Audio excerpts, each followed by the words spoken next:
Target ng sandatahang lakas ng Pilipinas na talunin ang bandidong grupo sa loob ng 6 na buwan.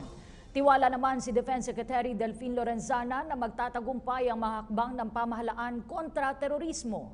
Si Lala Babilonia sa detalye.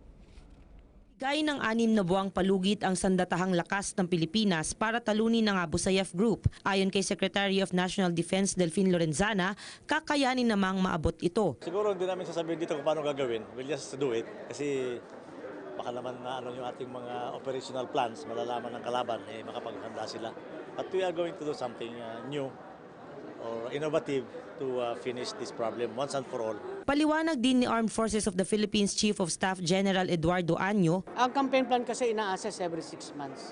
So ito time namin dito sa pag-assess namin sa June, dapat significantly na defeat na natin ang Abu Sayyaf. Nagpakalat ang AFP ng 51 batalyon sa area ng Western Mindanao Command kung nasaan ang karamihan ng mga terorista. Katumbas ito ng mahigit 25,000 sundalo. Ani Anyo, pinakamarami ito sa kasaysayan. Kamakailan, nagpatawag si Anyo ng isang Special Command Conference sa intelligence community ng AFP para planuhin kung ano-anong mga hakbang ang gagawin nila sa pagsugpo ng terorismo sa loob ng 6 na buwan. Going to make sure that our campaign against the Abu Sayyaf will be quick. Kasi ayaw rin natin patagalin yung labanan doon. Gusto natin matapos kagad. Sa ngayon, mahigit 20 pa ang bihag ng Abu Sayyaf. Para sa PTV News, Lala Babilonia.